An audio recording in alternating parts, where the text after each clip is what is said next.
when you decide to move to a city, you're probably going to look at a lot of different things between, well, why you're moving there. Is it the employment, the job opportunities, the lifestyle? What opportunities are there for you and your family to have fun outside or go catch a movie, theater, sports? There's a lot of different things. Weather, I can tell you that my in-laws are not moving to Fort Collins because it's a little bit too cold for them. As we've discussed in previous videos, well, yeah, December and January can get pretty darn cold, but in general, the climate's pretty nice. So other than that, this video is going to talk to you about kind of some obscure facts, things to know when you move to Fort Collins to kind of stick in and fit in with the locals and understand kind of our history, community, and where we come from and what we do, what we're about. So, I would say the first thing that people do is take off their license plates, but these 9 facts are going to kind of tell you a little bit more about our community. So stick around, enjoy. Number 8 and 9 are pretty fun, pretty unique to Fort Collins.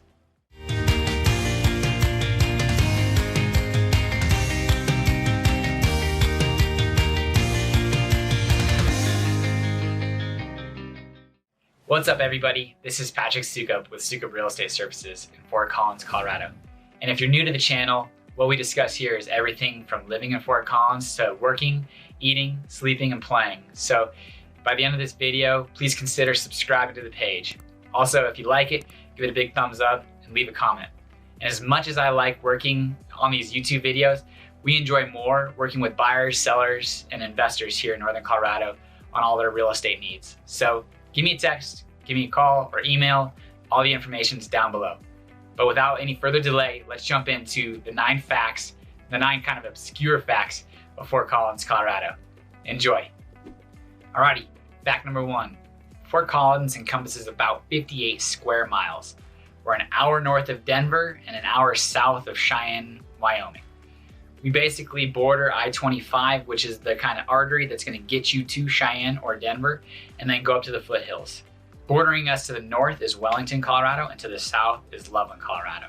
So a simple fact number 1, 58 square miles and growing is Fort Collins, Colorado.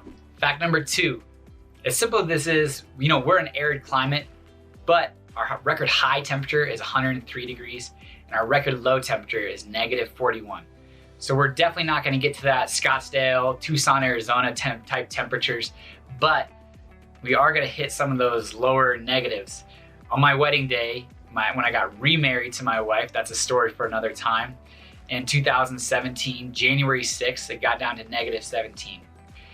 What this can do for you and your house is burst pipes, frozen pipes. Make sure that, that's why what we do out here is we blow out our sprinkler systems.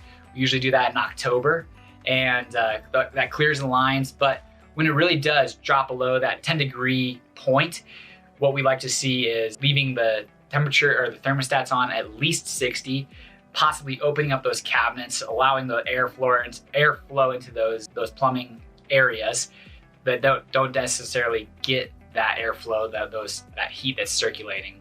But -41 degrees gets pretty cold, and I'm telling you, do not turn the temperature or the thermostat off when you're leaving on vacation. I can remember in college, my girlfriend talked to me about we're going back to California for the holiday. Let's go ahead and turn off the thermostat. Thank God we lived in a condo. Temperatures didn't get so low, but I'm telling you, after owning properties for many years, do not turn the thermostat off because it does get below freezing. And if it sticks below freezing for long enough, you will have frozen pipes and you will have flooded basements. So a record high temperature of 103 degrees, a record low temperature of -41. So there are your highs and lows for Fort Collins. Fact number 2. Fact number 3, kind of our history for you. We were founded in the 1860s as a military outpost, but that didn't last too long. We were commissioned as a city or a town in 1873. Our industry, and our early industry, was sugar beet farming and sheep farming, because I guess the sugar beet heads, the heads of the sugar beet, was great food and it was a good climate for sheep farming. Well, that translated into my alma mater in high school, the Fort Collins Lambkins.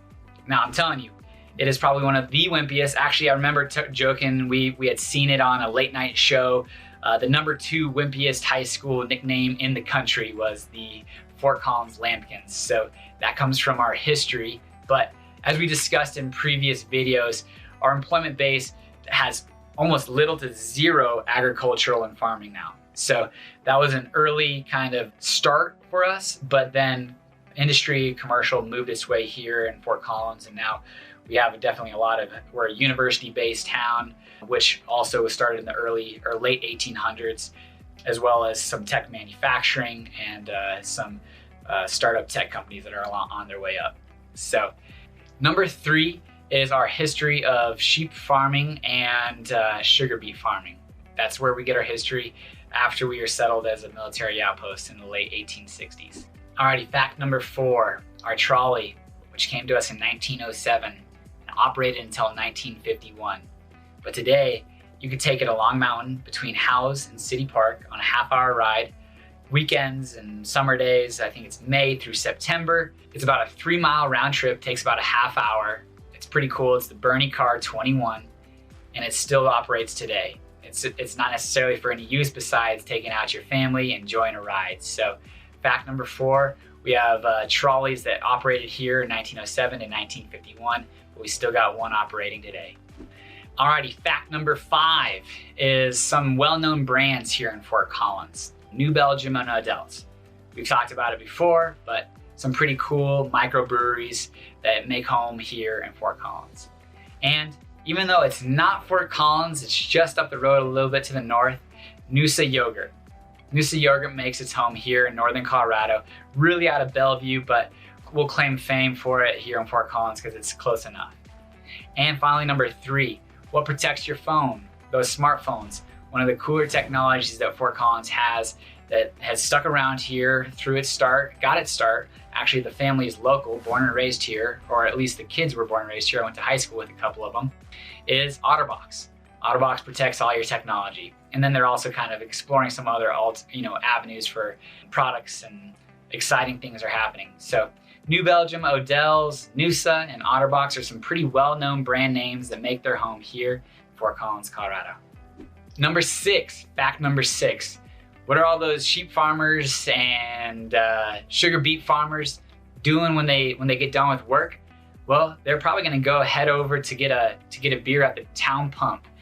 Founded in 1909, it's Fort Collins' oldest bar.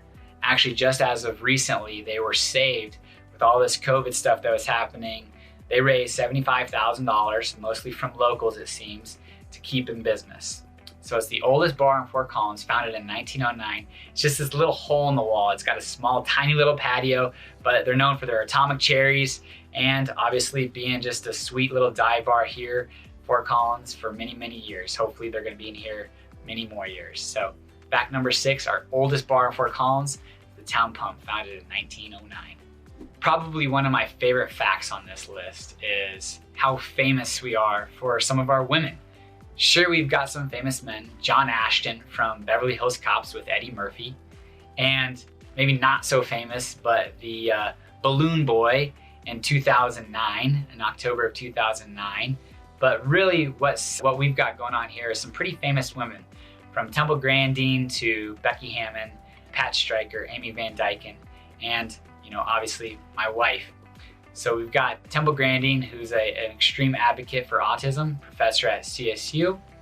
Becky Hammond, as of just recently, the first woman to ever coach in an NBA regular season game.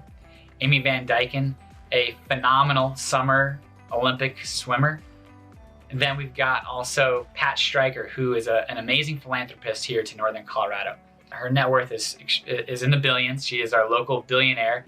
She is very generous with her time and money, resources, giving $20 million to CSU in 2004 for its stadium that unfortunately is no longer there, and then really generates and donates through the Bohemian Foundation for the arts and music culture. And finally, my wife, Janae Deloach, now Soukup, is a 2012 Olympic bronze medalist in the long jump and 2016 Olympian at Rio de Janeiro in Brazil. So we've got some pretty famous women here. So if you're coming here and you know a few of those names when people talk about them, you can stick in with the cool kids.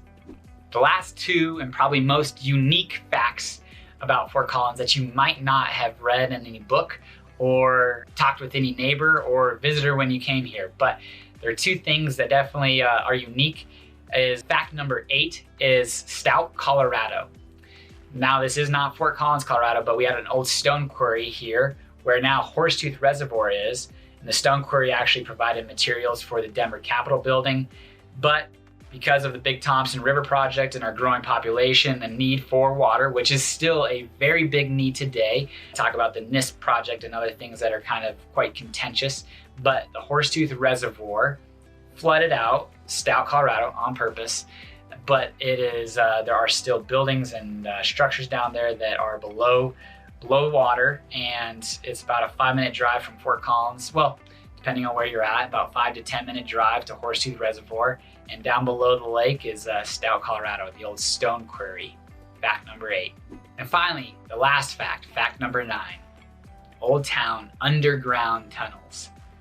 There used to be a pretty cool company. I don't think they're going to be around anymore. It was called Ghost Tours, or Tours Fort Collins, where you'd actually be able to go around Old Town Square and Old Town buildings and look at some of the tunnels that were underground.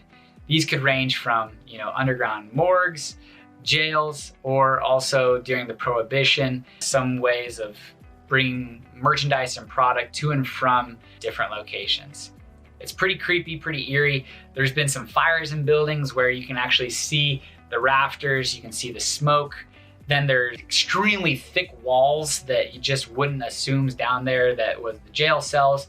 And there was once a company that would bring you through these different locations, but a lot of these different businesses have these basements or crawl spaces that are very creepy, very unique, but underneath the bar that you're drinking at, who knows what's underneath there and who knows what was going on there 150 years ago. So fact number 9, Old Town Square has some underground tunnels that you just wouldn't know are there unless you knew to ask. So there you have it. 9 facts of Fort Collins, some obscure, some good to know, but regardless, it's good information on Fort Collins, Colorado. So if you're considering moving here to Fort Collins, you've got to reach out, talk to me. Let's discuss where that perfect place is here in town, why you're moving here, what are some of your goals. To do that though, you got to give me a call, text, or email. All the information's down below. Until next time, guys, take care.